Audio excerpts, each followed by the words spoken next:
Hi welcome viewer. सबसे पहले आपको एक बात बताता चलूं कि मैं अपनी सारी वीडियोस इंग्लिश और उर्दू हिंदी दोनों में बनाया करूंगा ताकि जो मेरे दोस्त पाकिस्तान, इंडिया, बांग्लादेश, नेपाल और दूसरे कंट्रीज में जो उर्दू हिंदी समझते हैं और बोलते हैं वो भी आसानी से इन ब्लॉग्स को समझ सकें। यार सीरियसली जो मजा अपनी लैंग्वेज में है ना वो किसी लैंग्वेज में नहीं है। शायद अभी आपको ये मेरी बात गलत या बुरी लग रही हो, मगर आपको इस बात का एहसास तब होगा जब आप आइल्स को अटेम्प्ट कर लोगे और रेगुलर इंग्लिश स्पीकिंग की रूटीन आपकी जब बन जाएगी, तब आपको ये बात लाजमी एहसास दिलाएगी कि अपनी लैंग्वेज का मजा अलग ही है। I think it's enough, let's move on. मित्रों, नाराज ना होना, शुरू कर दें। आज हम इस व्लॉग में बात करेंगे स्टूडेंट के अखराजात के बारे में, जो कि इंटरनेशनल स्टूडेंट कनाडा में जब जाता है तो उसके अखराजात क्या क्या होते हैं। किसी भी दुनिया की कंट्री में जाने से पहले, चाहे हम स्टडी के लिए या अकोमोडेशन पर्पस के लिए जाएं, तो हमें उस कंट्री के तमाम अखराजात के बारे में जानना बहुत ज़रूरी है। हमें पता होना चाहिए कि वहाँ पे क्या क्या अखराजात हो सकते हैं और हम किस तरह इन सबको मैनेज कर सकते हैं, क्योंकि हमें वहाँ पे रहना होता है, हमें वहाँ पे सर्वाइव करना होता है। तो आज हम एक्सपेंसेस की सारी कैटेगरीज को देखेंगे, जैसे कि रूम और अपार्टमेंट का रेंट हो गया, ग्रोसरी के अखराजात हो गए, और हम सस्ती चीजें किस स्टोर से खरीद सकते हैं। फूड का खर्चा, जैसे कि हम some time in a month में जैसे कि हम रेस्टोरेंट और कैफेज में जाके खर्च करते हैं, और इन सब चीजों पर कितने पैसे खर्च होंगे, इन सब चीजों के बारे में डिटेल में मैं आज आपको इस वीडियो में बताऊंगा। Rent, grocery, food, public transport, इन सब एक्सपेंसेस का हम एक चार्ट बनाकर कंप्लीट वाजिया करेंगे। लिविंग एक्सपेंसेस जैसे कि अकोमोडेशन का खर्चा, ग्रोसरी का खर्चा, इन सब को हम मैनेज कर सकते हैं, डाउन कर सकते हैं कि अगर हम फ्लैट को शेयर कर लें या रूम को शेयर कर लें दूसरे स्टूडेंट के साथ, दूसरे रूममेट के साथ, इन केस जो स्टूडेंट हॉस्टल्स में नहीं रहना चाहते, यानी कि ऑन कैंपस नहीं रहना चाहते, ऑफ कैंपस रहना चाहते हैं। स्टडी के साथ साथ पार्ट टाइम जॉब करना भी एक ऑप्शन है। बहुत से कंट्रीज है जिनकी यूनिवर्सिटीज जो है स्टूडेंट को अलाउ करती हैं पार्ट टाइम जॉब करने के लिए, specially in Australia, New Zealand and in Canada. हम आज इन मेजर थिंग्स के बारे में डिस्कस करेंगे ट्यूशन फी के अलावा, like renting, grocery, transportation, data package और फूड। मैं फी की बात इसलिए नहीं कर रहा क्योंकि ये डिपेंड करता है आपकी यूनिवर्सिटी पे या कॉलेज पे। अगर आप यूनिवर्सिटी जाते हैं तो उसकी फी डिफरेंट है, कॉलेज की फी डिफरेंट है, और आपके कोर्स की भी फी डिफरेंट होती है। अपार्टमेंट और रूम के रेंट भी डिपेंड करते हैं प्रोविंस टू प्रोविंस और सिटी टू सिटी, क्योंकि सम सिटीज जो हैं कनाडा में वो मच एक्सपेंसिव हैं, लेकिन मैं इसे मेंशन कर देता हूँ। सेम इसी तरीके से ट्रांसपोर्टेशन के फेयर्स भी डिफरेंट है in every city in Canada.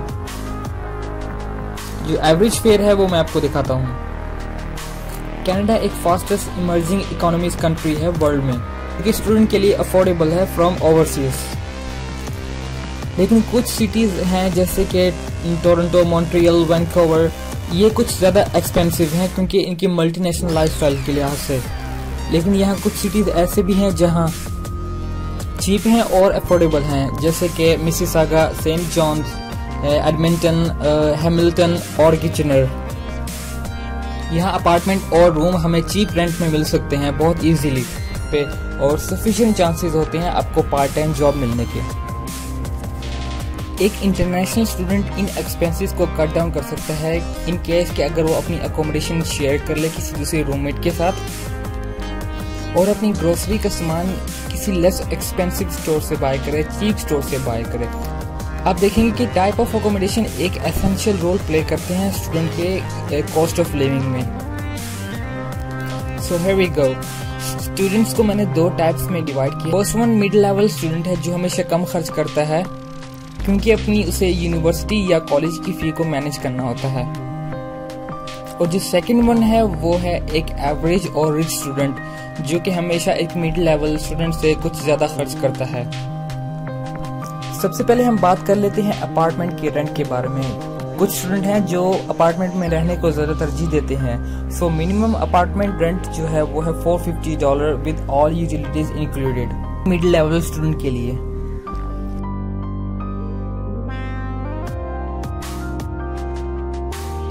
और ऑब्वियसली एक रिच और एक एवरेज स्टूडेंट चाहता है कि वो अच्छे से अच्छे अपार्टमेंट में रहे जो कि लार्ज हो, फर्निश्ड हो। तो उसके लिए कम से कम 700 per month included all utilities उसको पे करने पड़ते हैं। तो इसके लिए कम से कम उसको 700 पे करने पड़ते हैं per month included all the utilities.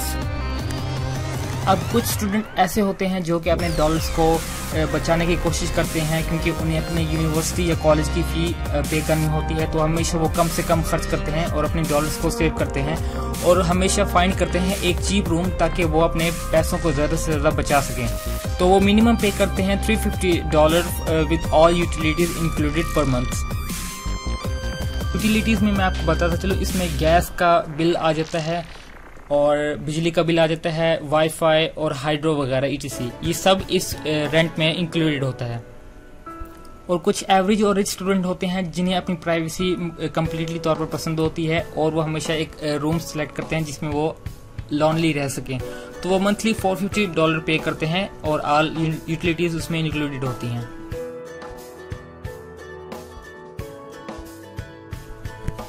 तो अब ग्रोसरी की तरफ चलते हैं। डेफिनेटली एक मिडिल लेवल स्टूडेंट जो होता है वो हमेशा चीप स्टोर से ग्रोसरी को बाय करता है, जैसे कि वॉलमार्ट हो गया। वॉलमार्ट एक most of the cheapest store है कनाडा का। एक मिडिल लेवल स्टूडेंट $200 खर्च करता है ग्रोसरी के लिए फॉर अ मंथ, और एवरेज स्टूडेंट जो होता है वो ज़्यादा ग्रोसरी बाय करता है देन अ मिड लेवल, सो वो तकरीबन $300 खर्च करता है। ओके, अब ट्रांसपोर्टेशन के फेयर्स की बात कर लेते हैं। ट्रांसपोर्टेशन फेयर्स डिफरेंट होते हैं कैनेडियन सिटीज़ में। अगर आप एक बस पास ले तो आपका फेयर कट हो सकता है, यानी कि कम हो सकता है।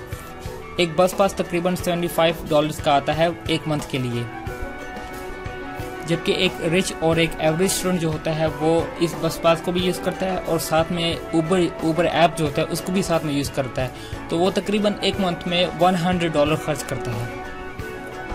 आगे चलते हैं, अब बात करते हैं डाटा पैकेज की, जो एक बहुत यूज़फुल थिंग है और मस्ट रिक्वायर्ड है हमारे लिए, क्योंकि हमें जब हम न्यू कनाडा में आते हैं तो हमें मैप्स की ज़रूरत पड़ती है, क्योंकि हमें रूट्स का पता नहीं होता, इसलिए गूगल मैप्स को यूज़ करना बहुत ही अच्छी बात है और बहुत यूज़फुल थिंग है। इसके साथ साथ हम फैमिली फ्रेंड्स के साथ वीडियो कॉल्स कर सकते हैं इन अ मंथ में। तो एक मिड लेवल स्टूडेंट हमेशा चीप डाटा पैकेज सेलेक्ट करता है, सो मैंने तकरीबन इसको $30 में मेंशन कर दिया है। जबकि एक एवरेज और रिच स्टूडेंट होता है वो $45 खर्च करता है, क्योंकि वो इंटरनेट भी यूज़ करता है, सोशल मीडिया यूज़ करता है और वीडियो कॉल्स भी करते रहते हैं, तो वो तकरीबन $45 तक खर्च कर ही जाते हैं।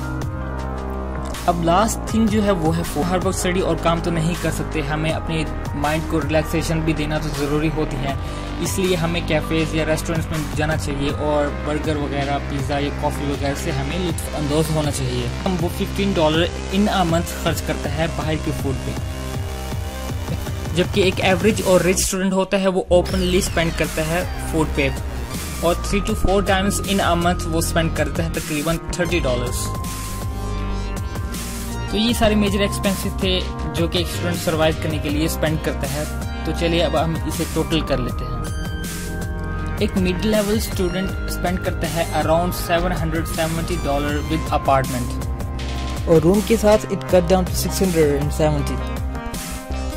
एक एवरेज और रिच स्टूडेंट $1175 पर मंथ खर्च करता है अपार्टमेंट के साथ, और with room it cut down to $925 per month.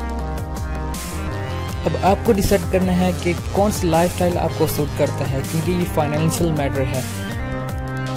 अगर आप रिच हैं तो आप इजीली अपने यूनिवर्सिटी या कॉलेज फी मैनेज कर सकते हैं थ्रू योर गार्डियन सपोर्ट, और अगर आप एक मिडिल लेवल स्टूडेंट हैं then you have to save your money. आप इस कैटेगरी को भी सेव कर सकते हैं, but it's depend on you how you do that. मैं एक वीडियो बनाऊंगा जिसमें मैं डिस्कस करूंगा कि ट्यूशन फी और लिविंग एक्सपेंसेस हम किस तरह मैनेज कर सकते हैं through part time job in 20 hours per week. आगे चलते हैं और अब बात कर लेते हैं अदर एक्सपेंसेस के बारे में, जो कि ये भी बहुत इंपॉर्टेंट हैं। सबसे पहले हम बात कर लेते हैं क्लॉथ्स, यानी कि कपड़े। कनाडा आने से पहले अपने साथ बहुत से कपड़े लाइएगा, क्योंकि यहाँ पर कपड़े बहुत महंगे होते हैं। सो मैं रेकमेंड करूँगा कि कपड़े भी ज़्यादा अपने कंट्री से ही लाइएगा। और एक ज़रूरी बात, मैं रिकमेंड करूंगा कि आप स्नो शूज़ और जैकेट्स वगैरह यहाँ पर आगे खरीदिए, लेकिन जो बाकी चीज़ें हैं, बाकी क्लॉथ्स हैं, वो आप अपनी कंट्री से ही लाइए। सर्दियों में यहाँ पे टेम्परेचर बहुत कम हो जाता है, अराउंड -5 to -10। और रिसेंटली जनवरी में विनिपेग में अराउंड -22 डिग्री सेंटीग्रेड था। So don't get winter jacket and snow shoes. जब आप कनाडा आइए तो आप यहाँ से काफ़ी वेयर हाउसेस है, यहाँ पे आगे खरीद लीजिए। सेकंड चीज़ है बुक्स। जब आप स्टडी करेंगे यूनिवर्सिटी या कॉलेज में तो आपको बुक्स की ज़रूरत पड़ेगी, बट मैं रेकमेंड करूँगा कि बुक्स आप बिल्कुल भी ना लीजिए। Why we spend around $1,500 पर सेमेस्टर ऑन द बुक्स? हम इन $1,500 को सेव कर सकते हैं। जिस आप लेक्चर को नोट कर लीजिए, जो भी प्रोफेसर आपको दे रहा हो, और स्लाइड्स होती हैं। इसके अलावा अगर कोई क्यूरी हो, कोई नोट्स वगैरह आपको चाहिए हो तो यार इंटरनेट आपके पास होता है, आप वहां से डाउनलोड कर लीजिए। Everything is available on the internet. हर तरह की इन्फॉर्मेशन जिस चीज से रिलेटेड हो, जिस स्टडी से रिलेटेड हो, आपको मिल जाएगी। सो मैं रेकमेंड करूंगा कि बुक्स पर आप $1,500 बिल्कुल भी ना खर्च कीजिए, आप इन्हें सेव कर लीजिए। थर्ड चीज है इलेक्ट्रॉनिक्स, जो कि मोस्ट रिक्वायर्ड है। ऑब्वियसली हमें एक लैपटॉप और एक मोबाइल फ़ोन चाहिए। मैंने अभी तक अपना मोबाइल फ़ोन ख़रीदा नहीं है, मेरे पास जस्ट लैपटॉप है। अगर आपके पास अपने ही कंट्री में लैपटॉप और मोबाइल है, अच्छी स्पेसिफाइड में, अच्छी स्पेसिफिकेशन में, तो आप ला सकते हैं। और एक यूनिवर्सल अडेप्टर लाजमी कैरी कीजिएगा, क्योंकि अपनी इलेक्ट्रिसिटी और कनाडा की इलेक्ट्रिसिटी में बहुत फ़र्क है। सो एक यूनिवर्सल अडेप्टर लाजमी साथ में लाइएगा। अब लास्ट थिंग जो है वो है मेरे सजेशन के मुताबिक बाइसाइकिल। अगर आपकी यूनिवर्सिटी या कॉलेज आपके रिजाइड से, आपके होम टाउन से, आपके घर से ज़्यादा दूर नहीं है तो आप अपनी साइकिल खरीद लीजिए। इससे फ़ायदा क्या होगा, आप इस अमाउंट को सेव कर सकेंगे हर मंथ। That's it. अब जो मैंने आपको तरीके बताए हैं, अगर आप इन्हें फॉलो करें तो आप यकीनन अपनी लिविंग एक्सपेंसेस और कॉलेज या यूनिवर्सिटी की फ़ी को इजीली आप मैनेज कर सकते हैं इन 20 आवर्स वर्क में। अगर ये वीडियो एक हेल्पफुल है तो प्लीज़ मुझे अप्रिशिएट कीजिए मेरे वर्क को, क्योंकि मैं यहाँ आपको इन्फॉर्मेशन प्रोवाइड करने के लिए हूँ। जो मैंने प्रॉब्लम्स फेस किए हैं, मैं चाहता हूँ कि वो किसी और को ना हो। जिस कदर मुझे इन्फॉर्मेशन का पता है, मैं वो सबके साथ शेयर कर सकूँ। This is my motivation. अगर आपको किसी हेल्प की ज़रूरत है, एनी आइडिया, एनी क्वेश्चन, आप मुझे कमेंट कर सकते हैं, आप मुझे ईमेल सेंड कर सकते हैं। इस प्रेशियस इन्फॉर्मेशन को सबके साथ शेयर करें।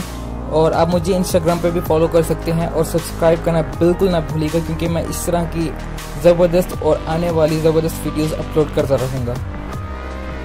सो take care, best of luck.